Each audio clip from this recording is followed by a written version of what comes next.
মুখস্থ হ'ল নে তোমালোকৰ? ঠিক আছে, মই সুধো এতিয়া দেই। ভাৰতত কেইটা মহিলা কাৰাগাৰ আছে? 16টা। হৈছে, পাৰিছা। এতিয়া তোমাক কম, ভাৰতত কেইটা বিশেষ কাৰাগাৰ আছে? 28টা।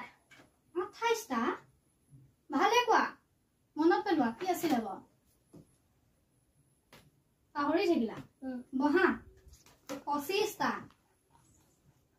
মনত ৰাখিবা। বা দেখিছা, বা ধুনীয়াকে মুখস্থ কৰিছে। আৰু কালি দিয়া হোমৱৰ্কখিনি কৰিলা নহয়? ঠিক আছে, এইটো কোৱা, এমাহত কেইদিন থাকে? 8 দিন। এমাহত 8 দিন? এইটো কেনেকৈ সম্ভৱ হ'ব?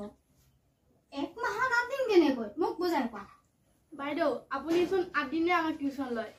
এমাহত যদি 30 দিন হয়, আমাক তেতিয়া কেলে 30 দিন টিউচন নলয়? 8 দিন কেলে লয়? মাহে যে ফিজটো যায় 300কে লয়। আপুনিতো গোটেই 30 দিন নলয়, 8 দিনহে লয়।